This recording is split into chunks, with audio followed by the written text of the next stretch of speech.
Good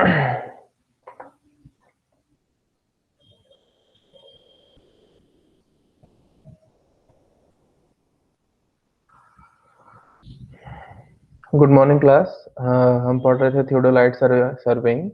इसके पहले हमने इंट्रोडक्शन का कुछ पार्ट पढ़ लिया था थियोडोलाइट का। तो अभी हम इसको रिकैप करते हुए चलेंगे, ताकि पिछला पार्ट भी हम वापस से थोड़ा रिवाइज कर लें और उसके बाद हम आगे पढ़ेंगे। ठीक है, तो थियोडोलाइट का थोड़ा इंट्रोडक्शन पार्ट हो गया था, उसको मैं फिर से रिवाइज कर रहा हूँ। हिस्ट्री वाली पार्ट की बात करें तो मैंने बताया था कि सबसे पहले थियोडोलाइट का मेन यूज क्या है, हॉरिजॉन्टल और वर्टिकल एंगल दोनों मेजर करना। ठीक है, तो सबसे पहले क्या है, एंशियंट टाइम में क्या यूज हुआ, जैसे कि यहाँ पे ये लिखा लिखा हुआ है, Egyptian used groma an early version of a theodolite. तो जैसे आपको पता है कि इजिप्ट में क्या है, गीजा का पिरामिड, अलग अलग पिरामिड्स बने हुए हैं। तो इजिप्शियन लोगों ने क्या किया, इस तरह के कंस्ट्रक्शन वर्क्स को यूज बनाने के लिए उनको वर्टिकल एंगल की भी जरूरत थी। तो उन्होंने क्या है, इस वर्टिकल एंगल को बनाने के लिए उन्होंने जो इंस्ट्रूमेंट का यूज लिया उसका नाम था ग्रोमा। उसके बाद जो है रोमन्स ने भी इसी तरह का एक इंस्ट्रूमेंट जो यूज किया, जिसका नाम उन्होंने दिया क्या, डियोपत्रा। अब ये यूज कैसे होता है, आखिर वर्टिकल एंगल और हॉरिजॉन्टल एंगल कैसे मेजर करते हैं, यहाँ पे आप एक इंस्ट्रूमेंट है डियोपत्रा, इसका नाम है, ये देख सकते हो। जैसे इसके पहले प्लेन टेबल सर्वेइंग तुम देख चुके हो। तो प्लेन टेबल सर्वेइंग में तुमने एलिडेट का मतलब समझ लिया है कि एक तरफ आई पीस है और दूसरी तरफ ऑब्जेक्ट है। तो यहाँ पे इस इंस्ट्रूमेंट में तुम्हें दिखाई दे रहा है कि यहाँ पे नीचे नीचे, यहाँ पे देखो, ध्यान से देखो, यहाँ पे हाफ सर्कल इस तरह से है जिसमें इनग्रेव्ड एंगल्स जो है बने हुए हैं। और उसके ऊपर यहाँ पे एक हॉरिजॉन्टल सर्कल जो है, जिसमें 0 से 360 डिग्री, 0 से 360 डिग्री एंगल तक जो है इनग्रेव्ड कर कर, मतलब गुदे हुए एंगल बने हुए हैं। अब सपोज करो कि यहाँ पर अगर हम इसको, यहाँ पे हमारा कोई ऑब्जेक्ट है, और अगर यहाँ पर इस स्क्रू को हम ढीला करके इसको ऊपर या नीचे मूव करते हैं, और यहाँ पे मान लो जीरो कहीं इंग्रेव्ड है, मान लो यहाँ 0 से यहाँ तक 90 और यहाँ से 90, और अगर जीरो यहाँ पे है, तो अगर इसको हमने आगे एंगल, ये आगे की ओर यहाँ तक जाके कहीं सेट किया, यानी कि कहीं हमारा पॉइंट आगे डिप्रेशन में है, तो ये बता देगा कि ये कितना 30 डिग्री 40 डिग्री है। तो ये, इससे हमें क्या पता लग जाएगा, इससे हमें पता लग जाएगा वर्टिकल एंगल। हाफ सर्कल जो हमने नीचे दिया हुआ है, इसको यहाँ से लूज करके मूव कराने पे हमें वर्टिकल एंगल पता लग जाएगा। और यहाँ पे जो ये चीज दी हुई है 360 डिग्री, अगर ये एक हॉरिजॉन्टल प्लेट है और इसमें 0 से लेकर 0 1 2 3 4 ऐसे तक करते हुए पूरा 360 डिग्री तक अगर ग्रेजुएशंस बने हुए हैं, और अगर हम इसको यहाँ से लूज करके इसको यहाँ से इस एलिडेट को मूव कराएं, ठीक है, तो अगर मान लो ये एलिडेट यहाँ पे फिक्स होता है, तो ये कितना हुआ, 0 से, मान लो ये 0 से 30 डिग्री एंगल। तो इसकी मदद से हमने क्या निकाल दिया, हॉरिजॉन्टल एंगल। तो अब हमें क्या है, इसकी मदद से हम हॉरिजॉन्टल एंगल और वर्टिकल एंगल दोनों मेजर कर सकते हैं। ये अर्ली फॉर्म किसका है, थियोडोलाइट का है। इसमें याद रखने वाली बात क्या है कि अर्ली फॉर्म में हमें टेलीस्कोप हमने नहीं बनाया था, टेलीस्कोप हमने ऐड नहीं किया था। हमने एक हॉरिजॉन्टल प्लेट और एक वर्टिकल प्लेट की मदद से ही हॉरिजॉन्टल एंगल और वर्टिकल एंगल मेजर किया हुआ है। जब हमने टेलीस्कोप का इन्वेंशन कर लिया, तो फिर हम किस में आ गए, फिर हम मॉडर्न हिस्ट्री में आ गए। देखो यहाँ पे ये एक टिपिकल जो है थियोडोलाइट है। इसमें यहाँ पे ये तुम्हारा टेलीस्कोप दिया हुआ है। इसके इस वाले पार्ट में ये जो पीछे है, इधर से हमें नहीं दिख रहा है, इसके पीछे जो ये है हमारा वर्टिकल सर्कल। ठीक है, यानी इसके वर्टिकल सर्कल में यहाँ पे अगर मान लो उधर की तरफ 0 1 2 3 से लेके ऐसे 360 डिग्री तक, यहाँ 350 होगा, 360 डिग्री तक अगर ग्रेजुएशन है, और टेलीस्कोप को हमने शुरू में यहाँ ऊपर में ऐसे फिक्स कर दिया कि शुरू में ये 0 पे फिक्स है, तो अब टेलीस्कोप को जितना भी हम घुमाएंगे उतना ही हमें क्या है, ये वर्टिकल एंगल दे देगा। ठीक है, यहाँ से इस वाले एक्सिस से, इस एक्सिस से इधर की ओर, अंदर की ओर, ये टेलीस्कोप मूव करने के लिए फ्री है। यानी ये एक तरह का ट्रांजिट थियोडोलाइट है, इसके बारे में हमने पिछली बार बताया था। और यहाँ पे देखो, यहाँ ये व्हाइट कलर का जो दिख रहा हुआ है, ये है लोअर सर्कल, और ये जो ब्लू कलर का दिख रहा हुआ है, ये है अपर सर्कल। जो लोअर सर्कल है यानी जो लोअर प्लेट है वो फिक्स रहेगी। ठीक, जो लोअर सर्कल है यानी लोअर प्लेट है वो फिक्स रहेगा, और इस लोअर प्लेट पे क्या है, ग्रेजुएशन होंगे 1 से 0 से 360 डिग्री तक, लोअर प्लेट मूव नहीं करेगा। और ये अपर प्लेट जब हम यहाँ से स्क्रू ढीला कर देंगे तो ये अपर प्लेट इसके ऊपर मूव कर सकता है। तो अगर मान, और यहाँ पे तुम्हें क्या दिख रहा है, यहाँ पे ग्लास पैनल दिख रहा है। तो सपोज करो अगर यहाँ पे अभी हम नीचे दिख रहा है, हमको 0 दिखाई दे रहा है, और जब इसको हम मान लो क्लॉकवाइज अगर हम इसको मूव करते हैं तो नीचे वाला लोअर प्लेट मूव नहीं हो रहा है, अपर वाला जो पूरा ये असेंबली है ये पूरी मूव हो रही है। तो और ग्रेजुएशन मान लो यहाँ पे 0 था, यहाँ पे 10 20 30 ऐसे था। तो अब ये जैसे आगे बढ़कर हमने मान लो यहाँ पर ये रोक दिया, यहाँ पे है 40 डिग्री, तो ये क्या दे देगा, ये हॉरिजॉन्टल एंगल बता देगा। यानी हॉरिजॉन्टल नीचे वाला जो हॉरिजॉन्टल प्लेट है उससे हम क्या है, हॉरिजॉन्टल एंगल निकाल देंगे, और ये जो वर्टिकल प्लेट है इसकी मदद से हम वर्टिकल एंगल मेजर कर सकते हैं। और बाकी चीजें जो ट्राई बार्क वगैरह है, ये सब जो है बाकी इसके पहले भी हमने इंस्ट्रूमेंट में देखा है, ये लेवलिंग के लिए और सेंटरिंग के लिए यूज होंगी, और हमारे ट्राइपॉड से फिक्स करने के लिए यूज होंगी। बाकी इसके डिटेल में भी हम आगे पढ़ेंगे। तो जब इसमें हमने टेलीस्कोप ऐड कर दिया मॉडर्न में, तो ये क्या है, इसको कहा गया थियोडोलाइट। अब उसके बाद इसमें और भी तरह के इलेक्ट्रॉनिक डिवाइसेस जब यूज होने लगे तो ये बिल्कुल मॉडर्न हो गया। जैसे इसको बोलते हैं मॉडर्न थियोडोलाइट। इसमें अब हमने वर्टिकल सर्कल और हॉरिजॉन्टल सर्कल दोनों ही हमने हटा दिया और इसको डिजिटली कनेक्ट कर दिया। यानी डिजिटली ये जितना भी ये रोटेट करेगा ये इस डिस्प्ले में हॉरिजॉन्टल एंगल भी देगा, और इस टेलीस्कोप को ऊपर नीचे जितना भी मूव करा होगा ये वर्टिकल एंगल देगा डायरेक्टली। तो ये तुम्हारा क्या हो गया, ये हो गया मॉडर्न थियोडोलाइट। अब इसमें जो इसकी थोड़ी सी हिस्ट्री है वह पिछली बार भी बता दिया था मैंने, ये इस बार रिवाइज कर देते हैं कि अभी तक देखो हमने क्या देखा था कि कंपास की मदद से जो है, कंपास की मदद से हम हॉरिजॉन्टल एंगल मेजर करते थे। वर्टिकल एंगल मेजर करने के लिए हमारे पास इंस्ट्रूमेंट नहीं था। तो वर्टिकल एंगल मेजर करने के लिए और साथ ही साथ हॉरिजॉन्टल एंगल मेजर करने के लिए हमने क्या बना लिया, थियोडोलाइट।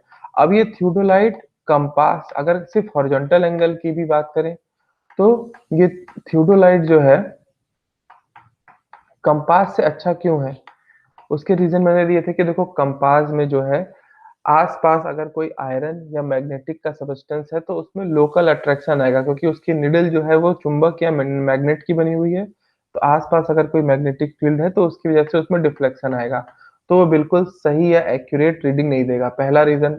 जो कि थियोडोलाइट में ये जो इसका टेलीस्कोप है उसमें कोई मैग्नेटिक पार्ट नहीं है, ठीक, तो ये उससे ज्यादा एक्यूरेट रीडिंग देगा क्योंकि इसमें लोकल अट्रैक्शन नहीं होगा। थियोडोलाइट में लोकल अट्रैक्शन नहीं है, कंपास में लोकल अट्रैक्शन है मैग्नेटिक फील्ड की वजह से, इसलिए थियोडोलाइट ज्यादा एक्यूरेट है। That is the first difference. Second difference की बात करें तो जो मैग्नेटिक कंपास था, मैग्नेटिक कंपास का जो लीस्ट काउंट था वो कितना था, 30 मिनट। मैग्नेटिक कंपास का लीस्ट काउंट था 30 मिनट, जबकि हमारा थियोडोलाइट का, जो कि खासकर वर्नियर थियोडोलाइट ज्यादा यूज होता है, वर्नियर थियोडोलाइट का जो लीस्ट काउंट होता है वो होता है 20 सेकेंड्स या 10 सेकेंड। यानी कि अप टू द 10 सेकेंड्स हम जो है हॉरिजॉन्टल एंगल या वर्टिकल एंगल, अभी हॉरिजॉन्टल एंगल की बात करते हैं, यानी अप टू द 10 सेकेंड जो है हम हॉरिजॉन्टल एंगल एक्यूरेसी के साथ मेजर कर सकते हैं, जबकि कंपास में एक्यूरेसी कितनी थी, सिर्फ 30 मिनट, और इसमें सेकंड्स तक है। तो कौन ज्यादा एक्यूरेट हुआ, थियोडोलाइट ज्यादा एक्यूरेट हुआ। तो एक तो इस पे कोई लोकल अट्रैक्शन यानी मैग्नेटिक फील्ड की वजह से, कोई लोकल अट्रैक्शन की वजह से इनएक्यूरेसी नहीं आ रही है, प्लस वर्नियर या माइक्रोमीटर की वजह से लीस्ट काउंट उसका कम होने की वजह से इसकी एक्यूरेसी ज्यादा है, अप टू द सेकेंड्स में इसकी एक्यूरेसी हमें मिल रही है। इसीलिए जो थियोडोलाइट है वो हॉरिजॉन्टल एंगल मेजर करने के लिए भी सबसे बेस्ट इंस्ट्रूमेंट है, और वर्टिकल एंगल तो उससे हम मेजर कर ही ले रहे हैं। तो सिर्फ और सिर्फ एक थियोडोलाइट से हम जब वर्टिकल एंगल और हॉरिजॉन्टल एंगल दोनों ही मेजर कर सकते हैं, अच्छी एक्यूरेसी के साथ मेजर कर सकते हैं। इसीलिए बाकी जो इंस्ट्रूमेंट है वो हम कम से कम यूज करते हैं और वो ऑब्सोलीट हो गए हैं, और अभी हमें सबसे ज्यादा जो दिखाई देता है वो थियोडोलाइट इंस्ट्रूमेंट ही दिखाई देता है। अब इसमें क्लासिफिकेशन में हमने बताया था कि अगर बात करें हॉरिजॉन्टल एक्सिस की, अभी हॉरिजॉन्टल एक्सिस क्या था वो पिछले फिर से रिवाइज कर लेंगे।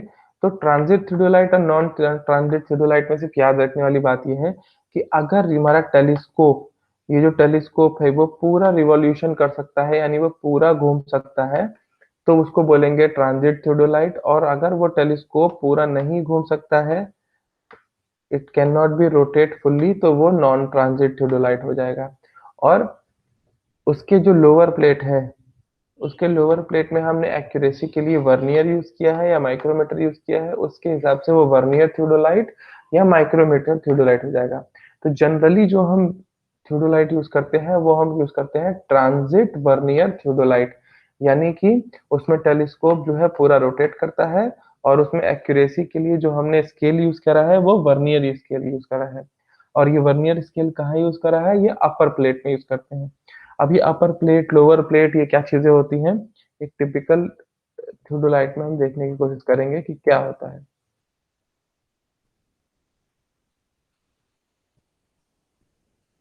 इस पे ही बात करते हैं, इसके बाकी चीजें हटा देंगे।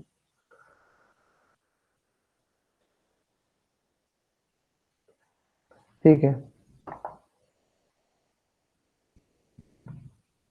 देखो ये तो इसका हो गया टेलीस्कोप। ठीक, यहाँ पे इसका हो गया टेलीस्कोप। अब ये जो व्हाइट वाला पार्ट है, ये जो व्हाइट वाला सर्कल है, ये हो गया लोअर सर्कल या लोअर प्लेट। ठीक, लोअर प्लेट। इसके जो ब्लू वाला पार्ट है, ये जो ब्लू वाला पार्ट है, ब्लू वाला सर्कल, इसको बोलेंगे अपर प्लेट। ठीक, ये जो नीचे ट्राइपॉड के में सेलेक्ट, ट्राइपॉड में अटैचमेंट के लिए नीचे क्या लगा हुआ है, ट्राई बार्क। ठीक, ट्राई बार्क, यानी इसके अपोजिट में भी एक और है। ट्राई बार्क की मदद से हम क्या करेंगे, लेवलिंग करेंगे। और भी हमने इंस्ट्रूमेंट जैसे ऑटो लेवल और भी इंस्ट्रूमेंट हमने लेवलिंग करके देख ली है कि वो लेवलिंग कैसे करते हैं, उसके बारे में भी डिस्कस करेंगे कि आखिर वो लेवलिंग कैसे होता है। यहाँ पे ये जो स्क्रूज दिए हुए हैं, एक कुछ छोटे स्क्रू दिए हुए हैं, कुछ बड़े स्क्रू दिए हुए हैं। तो एक स्क्रू होगा तुम्हारा क्लैंप स्क्रू, और एक तुम्हारा होगा ट्रोनियन स्क्रू या फिर टेंजेंट स्क्रू। तो आखिर ये कैंप स्क्रू स्क्रू और टेंजेंट स्क्रू क्या होता है। देखो, अगर यहाँ पे मान लो ये लोअर प्लेट तो तुम्हारा मूव नहीं कर रहा है, लेकिन ये अपर प्लेट यहाँ से इसके ऊपर मूव करने के लिए फ्री है, यानी ये कंप्लीट जो है इस तरह से ये रोटेट, या चाहे तो इस डायरेक्शन में या इस डायरेक्शन में ये रोटेट हो सकता है। तो हम क्लैंप स्क्रू को टाइट करने से क्या होगा कि अब हमारे जो भी ऑब्जेक्ट है, हमने उसको देख लिया एक्यूरेसी के साथ, और हम क्लैंप क्लैंप स्क्रू फिक्स कर देंगे। इससे क्या होगा कि अगर हमारी बॉडी या हमारा हाथ इससे लगता है, तो ये हमारा एंगल फिर से हमें सेट करने की जरूरत नहीं पड़ेगी। फिर टेंजेंट स्क्रू क्यों होता है, टेंजेंट स्क्रू होता है माइनर डिफ्लेक्शन कराने के लिए। जैसे मान लीजिए आपको यहाँ पे कोई ऑब्जेक्ट है, आपने ये ऑब्जेक्ट को तो देख लिया कि ऑब्जेक्ट आपके टेलीस्कोप से दिखाई दे रहा है, लेकिन अभी भी उसको तुमको बिल्कुल उसमें जो पॉइंट हमें देखना है, उसमें बिल्कुल माइनर या तो राइट या लेफ्ट हल्का सा मूव करना है, और या तो बिल्कुल थोड़ा या ऊपर नीचे मूव करना है। तो अगर हम इस टेलीस्कोप की मदद से राइट या लेफ्ट करते हैं तो बार बार ये रीडिंग भाग जाएगी। तो हम क्या करेंगे, पहले क्लैंप स्क्रू टाइट कर देंगे, और जब हम टेंजेंट स्क्रू से मूव कराएंगे तो टेंजेंट स्क्रू से ये बहुत ही माइन्यूट में आगे या पीछे राइट या लेफ्ट चेंज होगा, तो हम उस पॉइंट को साइड कर पाएंगे। तो टेंजेंट स्क्रू से क्या होता है, इसमें ये पूरा टेलीस्कोप या पूरा ये जो असेंबली है वो रोटेट ही होती है, लेकिन बहुत ही स्मॉल कन्वर्जन में। तो अब ये क्लैंप स्क्रू दो जगह पे होगा, एक तो ये हॉरिजॉन्टल एंगल पे फिक्स करने के लिए भी और वर्टिकल एंगल पे फिक्स करने के लिए। और ये टेंजेंट स्क्रू भी दो जगह पे होगा, वर्टिकल एंगल और हॉरिजॉन्टल एंगल दोनों जगह पे। जैसे मान लो अब यहाँ पे, सपोज करो यहाँ पे कहीं पहाड़ी की, इसको रेड ले लो, जैसे सपोज करो यहाँ पे कोई ऐसा एक हिल है। ठीक, और यहाँ से तुमको इसको बिल्कुल देखना है। तुमने ऑलमोस्ट देख लिया कि ये हिल के बिल्कुल कॉर्नर वाले पॉइंट पर मिलता हुआ नजर आ रहा है, तो तुम क्या करोगे, यहाँ से क्लैंप स्क्रू टाइट कर दोगे। क्लैंप स्क्रू टाइट कर दिया, अब यहाँ पे बिल्कुल इसको माइन्यूट लेवल में मिलाना है। तो जब ये क्लैंप स्क्रू टाइट हो गया, तो अब ये टेलीस्कोप फिक्स हो चुका है। इसको तुम हाथ से हिलाओगे तो ये टेलीस्कोप मूव नहीं करेगा, ये टेलीस्कोप फिक्स हो चुका है क्योंकि तुमने यहाँ पे क्लैंप से इसको टाइट कर दिया। अब यहाँ पे जो टेंजेंट स्क्रू दिया हुआ होगा, जब टेंजेंट स्क्रू से तुम मूव कराओगे तो ये टेलीस्कोप बहुत ही माइनरली मूव करेगा, और हमें जो है इस टेलीस्कोप को अगर मान लो थोड़ा सा नीचे करना होगा तो हम टेंजेंट स्क्रू की मदद से लाके इससे बिल्कुल एग्जैक्ट इस पॉइंट पे मिला देंगे, तो हमारा बिल्कुल एक्यूरेट इस एग्जैक्ट हिल का जो टॉप है वहां पे हम इसको साइड कर लेंगे।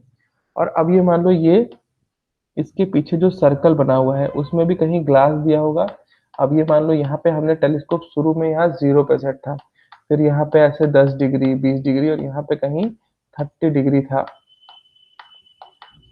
तो अब ये हमने यहाँ पे 10 20 30 यहाँ पे हमने देखा, जब हमें ग्लास से दिखाई दिया तो 30 डिग्री दिखाई दे रहा है, तो हमारा वर्टिकल एंगल क्या हो गया, 30 डिग्री। ठीक। और अगर हमने मान लो हॉरिजॉन्टल एंगल यहाँ पे कहीं फिक्स किया था और हॉरिजॉन्टली हमने इसको मूव कराया, तो हम ये इस वाले ग्लास पैनल से देख लेंगे, वो हमारा हॉरिजॉन्टल एंगल होगा। और भी इसके जो पार्ट्स हैं, और भी पार्ट की हम आगे बात करेंगे, जैसे कि हमने क्या देख लिया, टेंजेंट स्क्रू देख लिया, क्लैंप स्क्रू देख लिया। अब अगर हम बात करते हैं लाइन ऑफ कॉलिमेशन की, तो ये एक इमेजिनरी लाइन होगी लाइन ऑफ कॉलिमेशन की, यानी हमारे जो आंख है यहाँ से जो हम इसको देख रहे हैं, यहाँ से ऑब्जेक्ट की जो लाइन है, अगर इसको एक डॉटेड लाइन से इमेजिनरी एक लाइन जो है, इसी लाइन को बोलेंगे लाइन ऑफ साइट या लाइन ऑफ कॉलिमेशन। अब आगे इसके अलावा हमने पढ़ा था कि हम कैसे इसकी रीडिंग लेते हैं, वो भी हम देख लेंगे। ये हो गया, देखो ट्रांजिट थियोडोलाइट वही लिखा हुआ है, ट्रांजिट थियोडोलाइट, कि अगर उसको हम रोटेट कर सकते हैं दैट विल बी ट्रांजिट, और अगर रोटेट नहीं कर सकते हैं, कैन नॉट बी ट्रांजिटेड या रोटेटेड, तो वो हो गया नॉन ट्रांजिट। ठीक है। अब वर्नियर माइक्रोमीटर तो उसके एक्यूरेसी के हिसाब से है, ये मैंने बता दिया था 10 सेकंड 20 सेकंड्स के लिए। अब हम कुछ एक्सिस समझते हैं कि एक्सिस क्या है। देखो ये जो पिंक वाली लाइन हमें दिखाई दे रही है, ये पिंक वाली लाइन क्या होगी, ये होगी वर्टिकल एक्सिस। और इसी सेम वर्टिकल एक्सिस पे हमको पूरा इंस्ट्रूमेंट सेट करना है। ऐसा नहीं होगा कि ये लोअर प्लेट का आधा इधर जाए अपर प्लेट का आधा इधर जाए, तो वो एक दूसरे पर एग्जैक्ट रोटेट कैसे करेगा।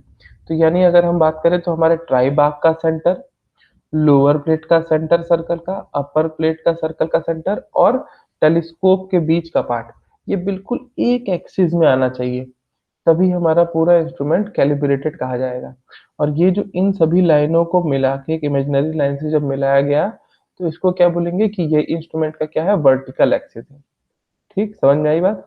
और देखो ये हमारा टेलीस्कोप है, यहाँ पे ये जो पार्ट दिख रहा है हमारा, ये टेलीस्कोप है। तो अब ये जो टेलीस्कोप जिस एक्सिस के अलोंग, जैसे ये एक्सिस है, जिस एक्सिस के अलोंग एक्स वाई एक्सिस होती है जैसे, तो जिस एक्सिस के अलोंग ये रोटेट करेगा वो तुम्हारा क्या होगा, ट्रांसवर्स एक्सिस या फिर हॉरिजॉन्टल एक्सिस, और इसी को ट्रूनियन एक्सिस भी बोलते हैं। जिस एक्सिस के अबाउट, देखो ये टेलीस्कोप है, ये टेलीस्कोप या तो ऊपर की ओर रोटेट कर सकते हैं या नीचे की ओर मूव करा सकते हैं, जैसा हमारा ऑब्जेक्ट है। जैसे मान लो हम यहाँ से देख रहे हैं, यहाँ से हमारी आई पीस है और हम यहाँ से देख रहे हैं आगे, अगर मान लो ऑब्जेक्ट हमारा स्टाफ की रीडिंग नीचे है तो हमें ये टेलीस्कोप नीचे करना पड़ेगा, और अगर टेलीस्कोप में हमें इस पॉइंट पे कहीं देखना है तो हमें टेलीस्कोप को ऊपर करना पड़ेगा। तो ये किस एक्सिस के अबाउट रोटेट करा है, ये किस एक्सिस के करा है, हॉरिजॉन्टल एक्सिस के अबाउट रोटेट करा है।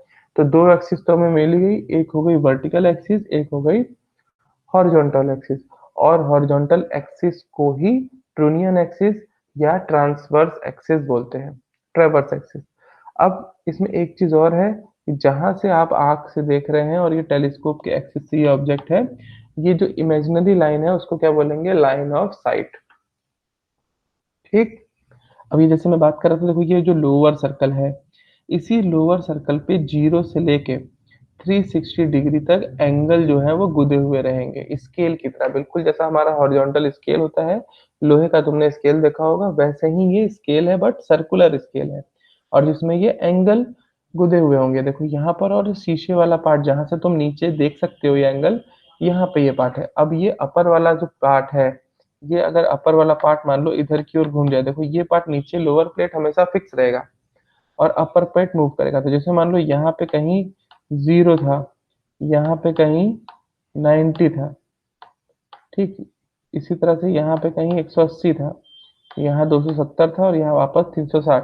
तो अगर मान लो इसको घुमाते घुमाते अगर हम ऐसा घुमाएं कि ये आकर हमारा ये शीशे वाला जो पार्ट है वो यहाँ पे कहीं आ रहा है, तो लगभग हमें ये तो पता लग गया कि जो हमने टेलीस्कोप को घुमाया है उससे हॉरिजॉन्टल एंगल हम कितना मेजर कर पा रहे हैं, लगभग 90 या 100 डिग्री के करीब जो है ये हॉरिजॉन्टल एंगल है। और एक्यूरेसी है कैसे निकालेंगे, इसके अपर प्लेट पे जो है वो अपर प्लेट पे यहाँ पे जो है हम वर्नियर स्केल फिट कर देंगे या माइक्रोमीटर स्केल फिट कर देंगे।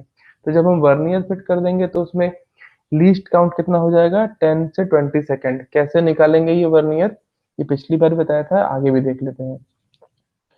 तो यही चीज मैं बार बार बता रहा हूँ कि ये जो नीचे वाला हो गया, देखो ये यहाँ पे मान लो ऐसे यहाँ पे ये 0 0 सेट था, और अब जब तुमने इसको यहाँ पर इतना घुमाया, जो ये तुमने घुमाया यहाँ 0 0 से, और यहाँ पे जो तुम्हें रीडिंग मिली इस पर, यही तुम्हारा क्या हो गया, हॉरिजॉन्टल एंगल। और ये जो टेलीस्कोप है, ये कौन सा एक्सिस था, ये था हॉरिजॉन्टल एक्सिस।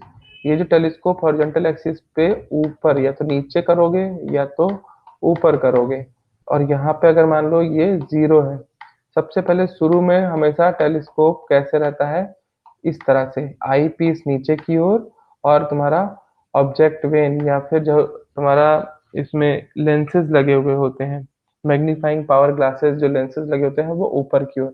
तो यहाँ पे तुम्हारा हो गया 0, मान लो ये 10, ये 20, 30, 40, 50 ऐसे। तो अब यहाँ पे 0 है और तुमने टेलीस्कोप को, यहाँ पे ये 0 था और अब तुमने इसको, जैसे ये इस पोजीशन में आ गया है, ऐसे ही तो आ गया है ये टेलीस्कोप यहाँ पे, इस तरह से। यहाँ पे क्या था, 0, तो यहाँ 10, 20, 30, मान लो ये 40, ये 50, तो लगभग ये कितना है, 50 डिग्री एंगल जो है ये क्या दे रहा है, ये कौन सा एंगल दिया, ये दिया वर्टिकल एंगल, ठीक है। और अगर मान लो ये कंप्लीट नीचे आ जाता तो क्या हो जाता है, ये 90 डिग्री एंगल देता, ठीक। अब इसमें रीडिंग कैसे पढ़ते हैं ये मैंने पिछली बार बताया था, फिर से देख लेते हैं। देखो इसका जो नीचे वाला जो लोअर प्लेट है, ये जो अगर हम उस शीशे से देखेंगे, ये जो पार्ट है हमें ये कहाँ पे दिख रहा है, यहाँ जो देखो इस, फिर से देखो इस थियोडोलाइट में,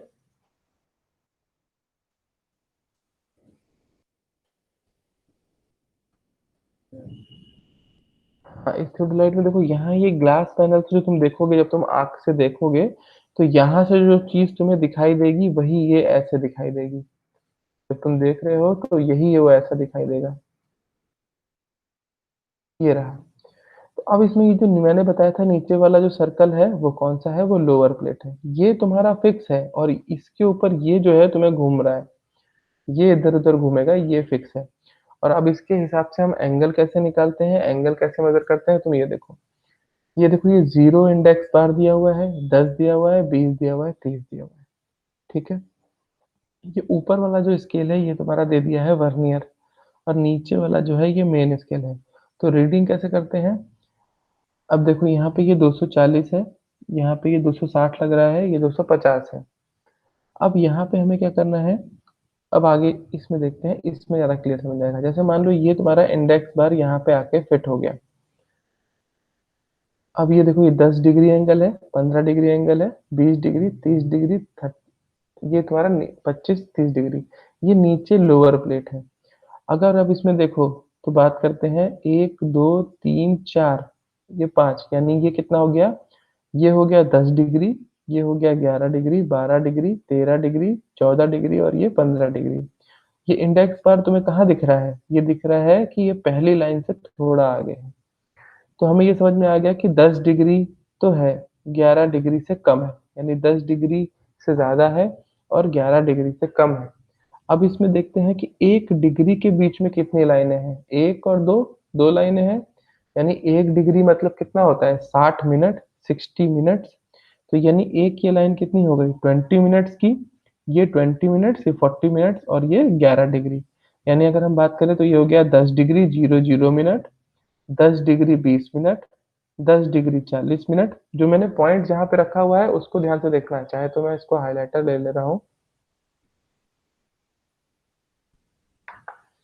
देखो यहाँ पे ये जो हो गया, ये क्या हो गया, 10 डिग्री 00 मिनट। ये क्या हो गया, अब ये हो गया 10 डिग्री 20 मिनट।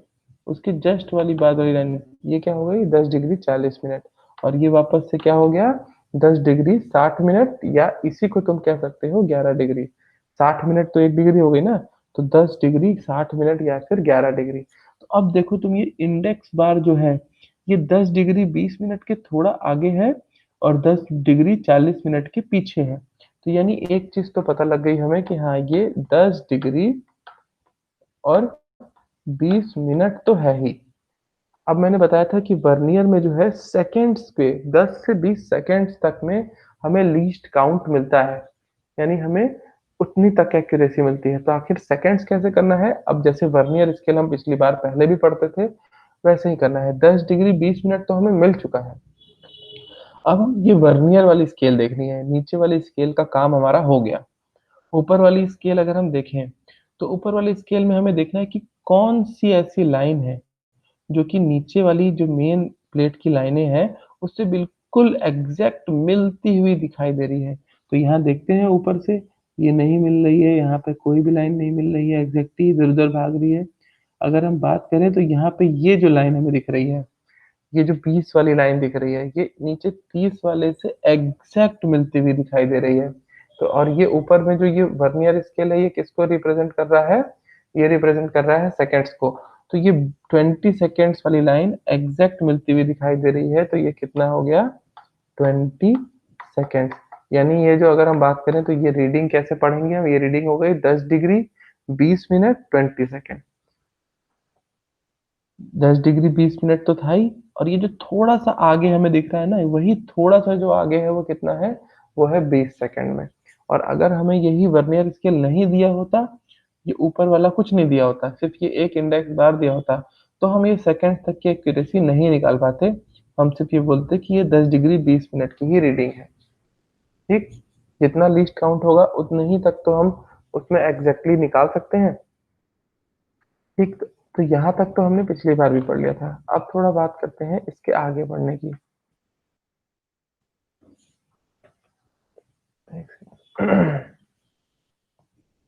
यहाँ तक तो हमने ये पढ़ लिया था। ठीक है, रीडिंग तक हमने देख लिया। अब हमें पढ़ना है कि आखिर हम जो है टेम्परोरी एडजस्टमेंट कैसे करेंगे इंस्ट्रूमेंट की। तो टेम्परेरी एडजस्टमेंट के लिए तीन बेसिक चीजें होती हैं, तीन मेन चीजें होती हैं। क्या क्या होती हैं वो, तुम्हारा होगा ये सेंटरिंग,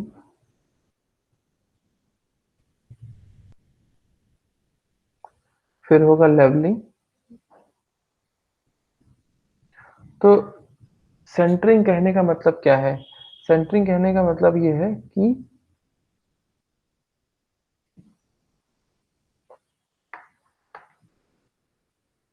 देखो, सेंटरिंग कहने का मतलब ये है कि जो एग्जैक्ट हमारा ग्राउंड पे जो पॉइंट है, हाइलाइटर कहाँ से लेते हैं,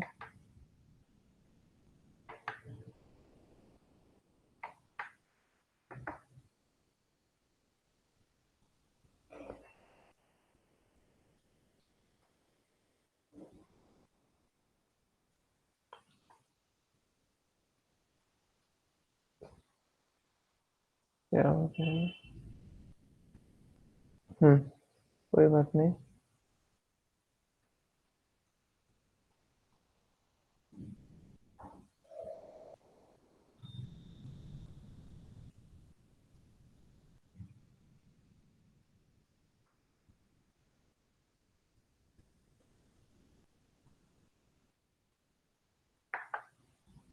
देखो, सेंटरिंग की बात करें अगर हम यहाँ पे, तो सेंटरिंग क्या होती है, जैसे मान लो ग्राउंड पे जो हमारा एग्जैक्ट कोई पॉइंट है जहाँ पे हमने एक अपना एरो लगाया हुआ है, तो अगर हमें एग्जैक्ट उसी पॉइंट के ऊपर अपना पूरा इंस्ट्रूमेंट सेट करना है, वही होगी हमारी सेंटरिंग। तो आखिर हम उस एग्जैक्ट उसी पॉइंट के ऊपर हम कैसे सेट करेंगे, तो हम वहां पे प्लम बॉब यानी शाहू लटकाएंगे। कहाँ से लटकाएंगे, जो हमारा थियोडोलाइट है, या कोई भी ऑटो लेवल में भी तुमने सेंटरिंग करी होगी, तो जो हमारा थियोडोलाइट है, थियोडोलाइट के बीच से वो जो एक हुक लगा होता है, वहां से हम प्लम बॉब लटकाएंगे और एग्जैक्ट उसी पॉइंट के ऊपर प्लम बॉब का एंड वाला पॉइंट मिला देंगे। ठीक।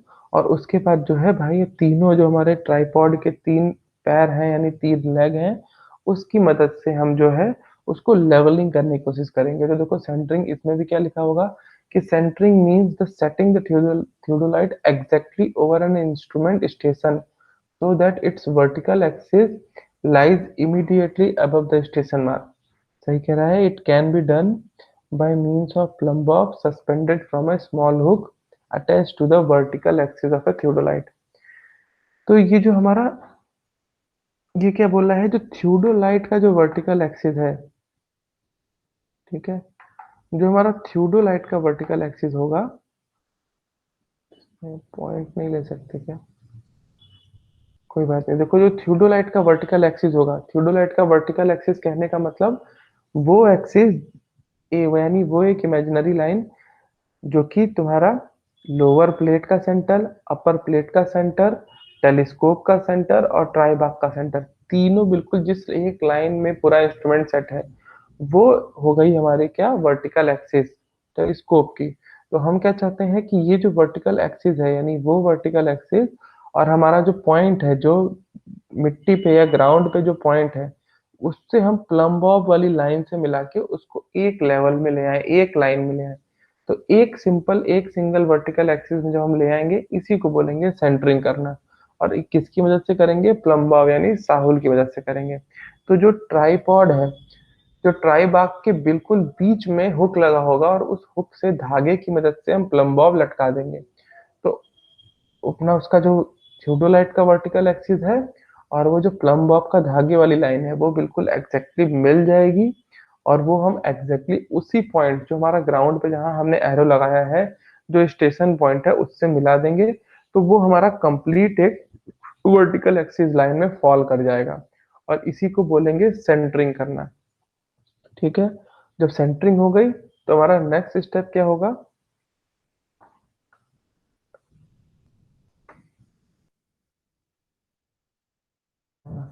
हमारा नेक्स्ट स्टेप होगा उसको लेवलिंग करना। ये ट्रांजिटिंग वगैरह दिया हुआ है थियोडोलाइट को कैसे मोड़ते हैं। तो लेवलिंग के लिए याद रखेंगे, लेवलिंग हमेशा कैसे करते हैं। लेवलिंग में हमेशा हमें क्या करना होता है कि हमें किन्हीं किसी एक लेग को फिक्स करना होता है पहले, और दो लेग को मूव कराना होता है।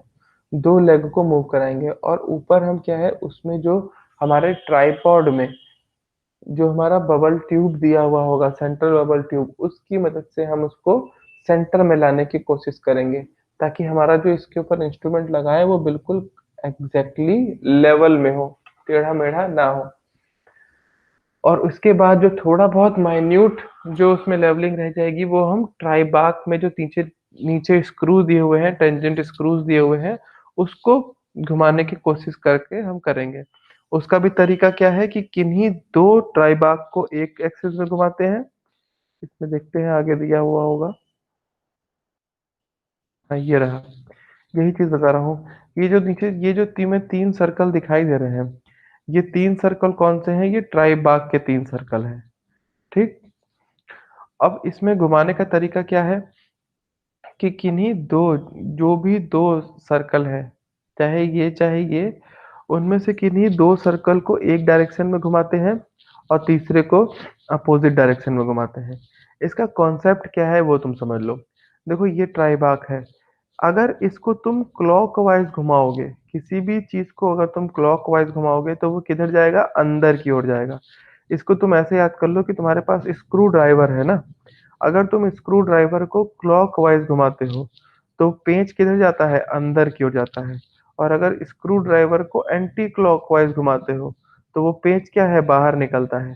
तो बिल्कुल अब ये तुम समझ लो कि अगर मान लो इस ट्राइबाक को तुम क्लॉकवाइज घुमा रहे हो, तो इस क्लॉकवाइज को घुमाने से ये क्या है, अंदर की ओर जाएगा, यानी ये जो पूरा थियोडोलाइट है वो इधर की ओर शिफ्ट होगा। ठीक।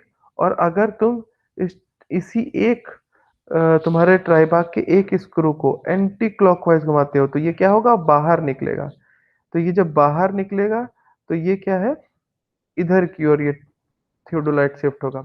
जैसे सपोज करो यहाँ पे देखो तुम, ये बबल ट्यूब जो है बिल्कुल सेंटर में दिखाई दे रहा है। ठीक है, अगर मान लो ये अब ये इंस्ट्रूमेंट जो है यहाँ पे लेवल हो गया है। अगर मैं बात करूँ कि अगर मान लो मैंने इस स्क्रू को एंटी क्लॉकवाइज घुमाया, इस बात को अब ध्यान देना, अगर मैंने इस स्क्रू को क्लॉकवाइज घुमाया, जो अगर मैं इसको क्लॉकवाइज घुमाऊंगा तो ये क्या होगा, ये अंदर की ओर जाएगा, है ना। अगर मैंने इस वाले स्क्रू को क्लॉकवाइज घुमाया, इसको इसको बिल्कुल नहीं छुआ, तो ये स्क्रू क्लॉकवाइज घुमाने से अंदर की ओर जाएगा। जब ये अंदर की ओर जाएगा तो इस पे फिट हुआ पूरा इंस्ट्रूमेंट वो किधर की ओर जाएगा, फिट शिफ्ट हो जाएगा, ये इधर की ओर ही झुक जाएगा। ये वाला नीचे की ओर दब रहा है ना, ये अंदर की ओर जाने लगा तो ये पूरा इंस्ट्रूमेंट इधर की ओर ही झुक जाएगा। जब ये पूरा इंस्ट्रूमेंट इधर की ओर झुक जाएगा तो ये बबल ट्यूब में ये एयर किधर की ओर जाएगा, इधर की ओर भाग जाएगा ना, इधर की ओर भागेगा, ये बबल ट्यूब इधर की ओर भाग जाएगा। ये बात अगर नहीं समझ आई तो फिर से समझो कि अगर मान लो मैं इसको और इसको नहीं छूता हूँ, बिल्कुल नहीं छेड़ रहा मैं, और सिर्फ इस वाले, ये जो तीसरा अब मैं जिस पे डॉट कर रहा हूँ, सिर्फ इस वाले को मैं घुमाने की कोशिश करता हूँ, चाहे क्लॉकवाइज चाहे कौन एंटी क्लॉकवाइज, तो इससे क्या अंतर पड़ेगा अब तुम यहाँ समझो। इस वक्त ये इंस्ट्रूमेंट बिल्कुल लेवल में है, बबल ट्यूब में बबल बिल्कुल सेंटर में है। अब मेरा मन किया कि मैं इसमें कुछ छेड़खानी करता हूँ, तो मैंने क्या किया, इस तीसरे वाले ये वाला जो स्क्रू है, इसको मैंने एंटी क्लॉकवाइज घुमा दिया, जैसा कि ये एरो बना हुआ है। अगर मैं इसको एंटी क्लॉकवाइज घुमाऊंगा, तो मैंने अभी बताया कि जो हमें स्क्रू ड्राइवर है, अगर हम उसको एंटी क्लॉकवाइज घुमाते हैं तो वो क्या होता है, पेंच बाहर की ओर निकलता है ना। तो अगर मैंने इसको एंटी क्लॉकवाइज घुमाया तो ये क्या होगा, ये ट्राइबाक जो है ऊपर की ओर आएगा, है ना। वो पेज बाहर निकलने की कोशिश करता था ना इसके पहले, इसी तरह ये ऊपर की ओर आएगा। तो जब अगर ये ऊपर की ओर आ गया तो ये जो तीनों इंस्ट्रूमेंट पे इन दोनों को तो छेड़ा नहीं, तो ये पूरा इंस्ट्रूमेंट किधर की ओर शिफ्ट होने लगेगा, इधर की ओर, इधर की ओर ये झुक जाएगा। ये बाहर की ओर जब निकला तो इंस्ट्रूमेंट इधर की ओर ही झुक जाएगा ना, यानी ये इंस्ट्रूमेंट इधर की ओर झुक गया। तो ये बबल ट्यूब बताओ किधर की ओर जाएगा, बबल ट्यूब इधर आ जाएगा, क्योंकि पानी जो है भारी है वो इधर की ओर शिफ्ट हो जाएगा, और हवा जो है इधर, बबल ट्यूब इधर की ओर जाएगा। अब जब हम ये चीज हमें याद रखनी है, जब हम कोई भी इंस्ट्रूमेंट, चाहे वो ऑटो लेवल हो, चाहे वो थियोडोलाइट हो, चाहे वो ट्राइपॉड के ऊपर किसी भी तरह का इंस्ट्रूमेंट अगर हम सेट कर रहे हैं, तो अब हमें ये समझ में आ जाना चाहिए उसको देख के कि हमें कौन सा जो इसमें स्क्रू है और किधर की ओर घुमाना है। जैसे कि अगर हम बात करते हैं कि देखो यहाँ पे एक बबल ट्यूब रखा हुआ है, और इस बबल में ये इधर की ओर ज्यादा शिफ्टेड है, ये जो बबल है इधर शिफ्टेड है और पानी इधर ज्यादा है। इसका मतलब क्या है कि ये इंस्ट्रूमेंट इधर से उठा हुआ है, ये कंप्लीट इंस्ट्रूमेंट इधर की ओर, जहाँ बी लिखा हुआ है ये इमेजिन करो कि ये इंस्ट्रूमेंट इधर की ओर झुका हुआ है, ए और बी की तरफ झुका हुआ है, क्योंकि सी की वजह से ये उठा हुआ है, तभी तो बबल इधर की ओर चला गया, ट्यूब है। और अगर हमें मान लो इसको लेवल करना है तो सी को क्या करेंगे, हम क्लॉकवाइज घुमाएंगे। अगर हमने सी को क्लॉकवाइज घुमाया तो ये इंस्ट्रूमेंट क्या जाएगा, अंदर की ओर। जब ये इंस्ट्रूमेंट अंदर की ओर जाएगा तो ये बबल ट्यूब वापस से इधर की ओर आके सेंटर में आने की कोशिश करेगा। ठीक, ये जो हमें प्रैक्टिस से आएगा धीरे धीरे।